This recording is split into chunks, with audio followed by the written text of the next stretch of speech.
Hi everyone, welcome back to my channel. Today I am sharing with you our homeschool setup that we have for our preschool homeschool. My name is Katrina. If you haven't watched any of my other videos, my name is Katrina and I am a homeschool mom to one. My daughter is 3 years old and she is currently working on pre-K 3. And I had done a video on my manipulative storage. I will link that either up here in a card or down in the description box down below. I'm new to YouTube, so I'm not sure I'm going to be able to link it up here. But if I can't link it up there, I will link it in the description box. And I wanted to go ahead and share the rest of our homeschool organization. This, I'm just going to back up a little bit, is our little homeschool area. And we have some work up there. Over here is a bit of a mess, so don't mind that. But this is generally where I store all of our homeschool stuff that my daughter uses. This does not include curriculum at all. I store that in my office area off to the side. Over here is our tray work setup. I have tray work Monday through Friday. I pull out a lot of hands-on activities for my daughter to do, and I just go ahead and put them in our trays. I'm going to do a video separate on this about all what's in our colored drawer rolly system, but just so you can see that over here. Then on top of our tray, I have our, what seems to be extremely disheveled, marker crayon box. We've got our dot paints, quick sticks, dry erase markers, scissors, glue. We have normal markers, color pencils, and crayons. Off to the side here, I have some of our specialty crayons and a ruler. And this is generally where we keep our markers and crayons. And then when my daughter needs to use this at her homeschool desk, I just go ahead and pull it down for her. So that's our tray work area off to the left-hand side here. Then I utilize the top shelf of our IKEA Expedite, or now it's a new name, center. So I'm just going to go ahead and show you what's on top. We keep our morning basket here. I'm not going to go into detail about what's in our morning basket, but I have this little wood and wire basket that I keep everything we do in the morning time right here. Also, any loop schedule stuff goes in here. We have our nature tray on top. So my daughter on our nature walks likes to collect everything from some painted rocks, because that's a thing in our county, to normal rocks, seashells, pine cones, sticks, leaves, whatever she wants, we collect. I have some cinnamon from an activity that we just left up here because it smells good. I also have our leaf identification cards here. We usually do a couple of these. Every now and then we'll pull out and we'll kind of talk about the different types of leaves. In addition, anytime that she brings home a leaf that she found, we'll look through and try to find the match in our card. This is not supposed to be here, but this goes with our Children of the World. If you saw my calendar time video, you'll know what this is referring to. And I have some extra blue ribbons in there. Oh, and we have some homemade candlesticks we made on a homeschool field trip that are in here as well. So that is our nature tray we keep up here on top. And then off to the right hand side, we just have a couple things. I have our, is this Melissa and Doug? I don't believe this is Melissa and Doug, but it is a wooden abacus that we use sometimes for homeschool. Germex, because you can never have too much. I have some Montessori CVC word, what are these called? I don't know what these are called, like word builders. They're consonant, vowel, consonant. We put a lot of these in her tray work, so I've got a stack of those. Then I also have this, we don't use this, but this is kind of a vintage spelling number board that I keep up here as like a cute little homeschool decor. I'm going to take you through and show you each of our compartments. Now, this top shelf right here is our manipulative storage. Bottom shelf here, I keep some play items for homeschool. We have our little salt box, pencil box that we keep salt in, and we practice writing letters with that.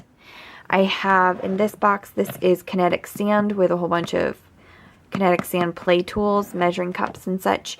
I often pull out a lot of some of these more educational homeschool toys while we do our read alouds and let her play, so that's in here. We also have a huge bin of our favorite stuff, which is the Crayola Model Magic clay. There's just a whole bunch of different colors.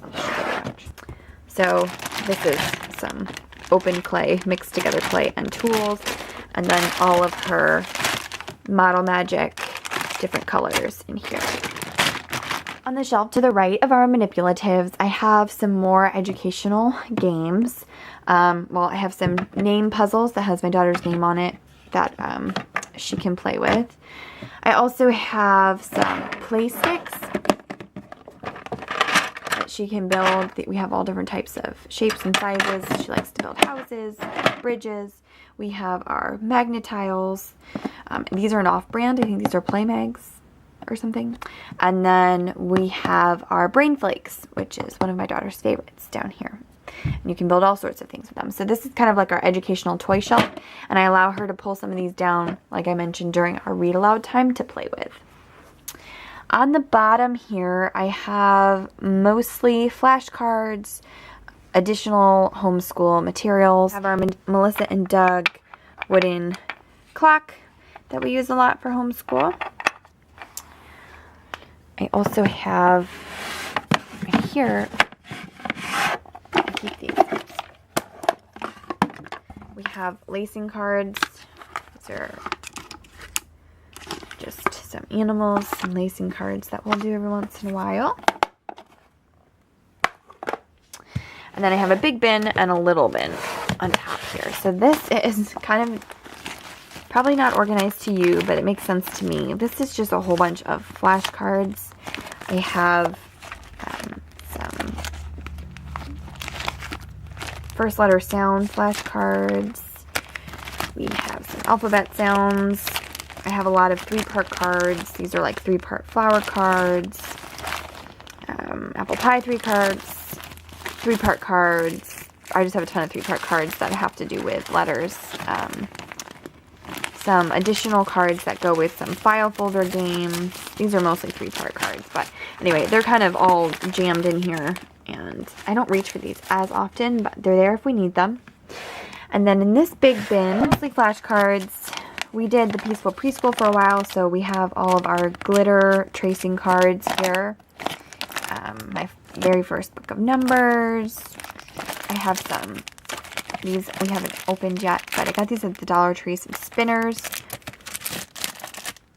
We have some count and match, colors and shapes, landmark cards, same or different cards. We also have our sequencing cards, which we love. We put these in tray work a lot. Some number, count and clip cards. Some more count and clip cards. I have our flowers that go with our 3-part flower cards. These are those tubes, some foam for shaping letters, opposite puzzles, counting cards, money, Moana playing cards, some felt shapes. I mean, you can see it just kind of goes on and on and on.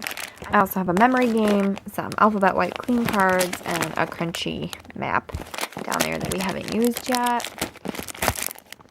Oh, and some more flashcards. So you can kind of see, I'm not going to peel everything out because you get the gist, especially if you're a homeschooler. All right, next I have all of these containers.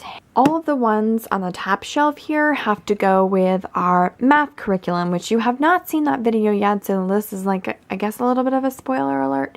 But all of the hands-on activities that go with our preschool math curriculum that we're going to be using this year are in these containers, and some of these containers are dual-sided, so numbers 1 through 10, but because I had more space, I also put numbers 11 through 100. So just to open, you can see all of our math activities are in here.